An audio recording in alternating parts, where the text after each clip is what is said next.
Hey, it's Alicia Soikawa, the Empowered Woman. Out of curiosity, if you're in business, do you have avatars? Do you know what an avatar is? Except that movie. There was an Avatar movie out there. What an avatar is your ideal client. And the reason I'm talking about it today is I think a lot of us don't know who we're talking to when we're sending marketing out there, or when we're trying to address a client in an email, or we're sending out mailings and things like that if you're in real estate specifically. And I'm speaking specifically to those of you in real estate, but this really applies to any business.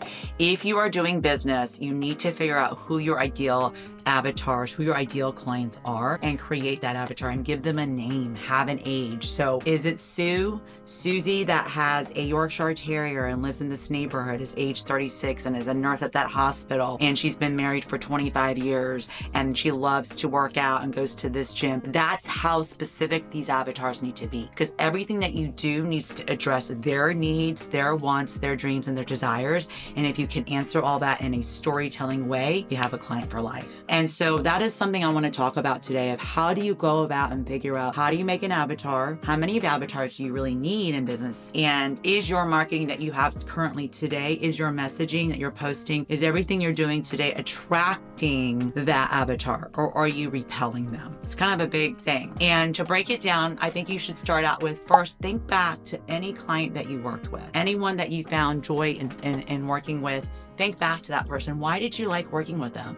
Did they not try to take your money, meaning like they were happy to pay your commission or your fee because they saw value in what you offered? They saw you as an expert. They listened to you. They trusted you. The know, like, trust model. That hopefully is the number one thing. I always think back to clients that I loved working with, and I think about, like, how did they find me? Were they referred to me? Was it a friend of a friend or a family member or a repeat client? Was it someone that we have shared interests with? Was it someone that was a mom like me, and so they understood me and I understood them? Was it someone in a price point that made it really easy to serve them because they didn't worry about money? Or if they didn't have a lot of money, maybe they felt like I was the advisor and they trusted me, and so they were so grateful that I was excited to help them through this path. Many different ways of why we like clients. But think back, like, take a minute, think back to your like last 15 clients. Who stood out that you loved to work with? Do that. Next would be, look at the ones that you couldn't stand working with. I know we all have those too. The pain in the butts, the people that you're like, please God, let this be done.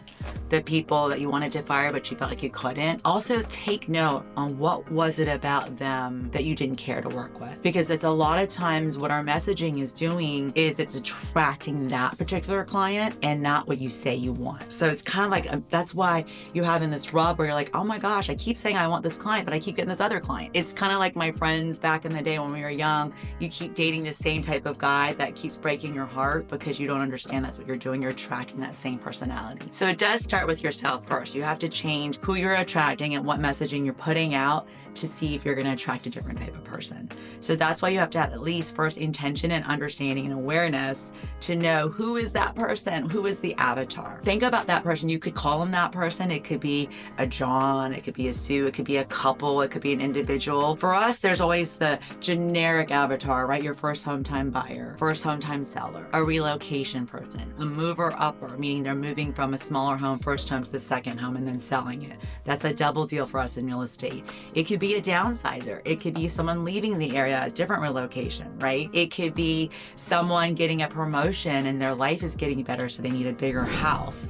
It could be someone that's changing careers. It could be someone that had a death in the family. It could be a divorce. All those things are avatars. So think about who you used to like worked with and you're like, I love this field. Some people are first responders. Some people work with all military families. That's a avatar. So if you take that as a general avatar, you want to take it and make it even more type. So maybe it's all physicians, maybe it's surgeons, not just a physician, right? Maybe it's a certain type at a certain hospital that you want to target and try to appeal to them and say, like, all of my marketing and messaging leads to me being the expert there. Or maybe it's a neighborhood or a school district that you're an expert. So everybody in that would be kind of their avatar. So all your messaging is going to go to there. And the reason why this is key is it kind of helps you narrow down on where you should put your focus in marketing, your messaging, and your social media. Because everything in social media and everything you're putting out there is for people that don't know you. Yes, you have people that know, like, and trust you, and they're going to see you and follow you. They already like you. You don't have to convince them. What you're trying to do is speak to the people that don't know who you are. So if people are in your ear about like, oh, don't post that, I would plug your ears and say, don't listen to it. Figure it out what it is that you want. What is your outcome? Who are you trying to get? who is the client you want to serve that you feel like is a good match for you and who you aligned with. And that will help you get to your end game, because that is a huge piece I think a lot of people are missing, is their marketing is not in alignment with who they're trying to reach. So one way to do this is to create that beautiful avatar and then go from there. So for me, I love to work by referral. I'm not going to knock on doors anymore. I'm not at that place in my business. And I'm not saying don't do it. If you're a brand new agent and you don't know a lot of people and you don't have a record of past sales and past experience, you kind of have to do some things you don't want to do. I did that when I started way back when. I door knocked. I did open houses, tons of them. I did expireds. I did for sale by owners. I did all of the things and above. And I did them with joy because I knew that this was my path to learn the skills, right? Learn my trade, learn the skills, get better and better and better, so that now I'm at a place after selling hundreds of homes and having years and years of experience that I have the right now to be the expert in the market and serve clients that I've served in the past over and over and over again. I've proven myself with them, and I've also proven through referrals, people they've trusted me with. So that's what I mean when I say that I'm a referral-based agent. I love to work by referral. So if it's someone that you know, like, and trust, and they trust you, and you've used me, they're like, you have to use my person, Alicia. That's who I love to work with. You have to talk to her. You have to get coached by her. I always try to get coaching clients by referral as well through the Tom Ferry organization. It's a lot easier to work with someone based on referral because they know your vibe. And you also know there's that once removed person that understands there's probably an alignment in personality type and how I do things, because this person appreciates how I handle business and do things. So that's what I mean. Like, that right there sets the bar pretty high and like removes people that I don't want to deal with. So right there makes my avatar even tighter.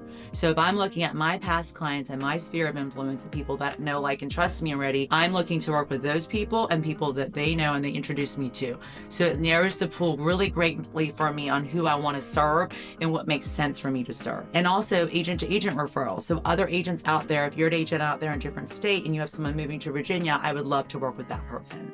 And that's someone I also look as a great place to find referral-based business, because again, they're going to trust that I do business a certain way. They see my reputation online and how I do business and helped maybe other friends of theirs, other clients.